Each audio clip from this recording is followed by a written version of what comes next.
ఆమె ఒక వేశ్య. తన వృత్తి తాను చేసుకుంటూ తాను బతుకుతూ ఉంటుంది.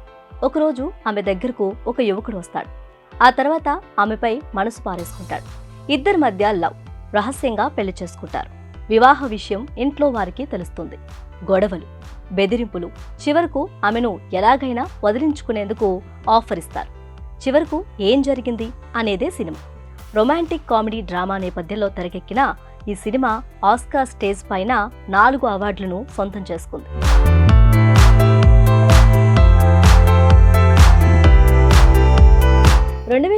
లో ఆస్కార్ వేదికపై ఎక్కువసార్లు వినిపించిన పేరు అనోరా.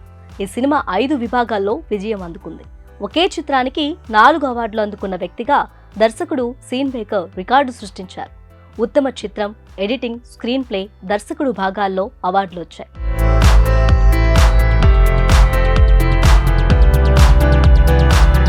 హాలీవుడ్ అంటేనే భారీ యాక్షన్, ఎక్కువ బడ్జెట్ సినిమాలు మనకు తెలుసు. కానీ అనోరా మాత్రం విభిన్నమైన కథతో తెరకెక్కింది.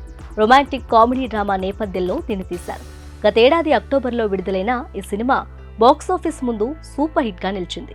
52 కోట్లతో తీసిన ఈ మూవీ 358 కోట్లు వసూలు చేసింది. విడుదలకు ముందే గతేడాది కేన్స్ ఫిల్మ్ ఫెస్టివల్లో ప్రదర్శిస్తే విమర్శకుల ప్రశంసలు అందుకున్నారు.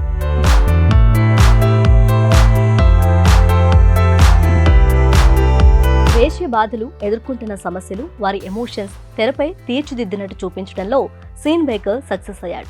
మైకీ మాడిసన్, మార్క్ ఎడిల్జ్బియన్, యూరా బోరిసవ్ ప్రధాన పాత్రలో జీవించారు. అందుకే ఈ సినిమాకు అవార్డులు పంట పండింది.